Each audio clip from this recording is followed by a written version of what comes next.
食药署最近公布有3批对澳洲来冷冻猪肉有验到来克多巴胺，国民党的立委就要求要针对澳洲猪肉去查厂，嘛有民进党的立委要求要加强边境的查验。卫福部长邱泰源表示，讲被提悬边境的查验标准，也毋过是药署讲凡事会使去查厂。 最近3批为澳洲来的冷冻猪肉，拢互人验到有莱克多巴胺。虽然符合规定，毋过外界是烦恼，若是无100%逐批来检验，恐惊会有无验到的。毋过卫福部长邱泰源表示，目前伫边境拢有人工智慧保护措施，要提高抽验的比率。按照规定来抽验哈，那如果它在剂量里面哈，我们根据科学的分析的根据嘛，还有合乎标准，它定出来以后，如果合乎规定。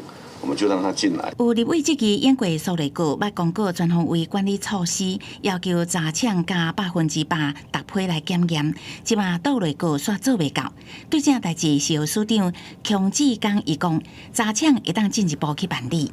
澳洲到底要不要去查厂？你就告诉大家。我们这边可以作为进一步的去做办理。可是基于信赖保护原则的，其实对于这些我们是允许，他们国家也是同意。 好，那我要求你，你至少要去查厂，查厂你一定要做到。民进党立委林淑芬批评食药署的态度，不应该讲食了未中毒、食了未死的标准来安慰民众，而且抽验的比率佫会逐年降低，现阶段应该要加强抽验。 那你政府的责任是，你必须要赶快加强抽验。我们针对这个抽验的部分，我们会持续的去做一些积极的这评估啊，我们也待会去做一些考量。针对媒体问到内地来牛输入甲标示产地，敢有受到美方的压力甲关心呢？邱志刚否认，并表示这其实伤济啊。若是猪肉进口来台湾，拢会标示产地。公司新闻采访报道。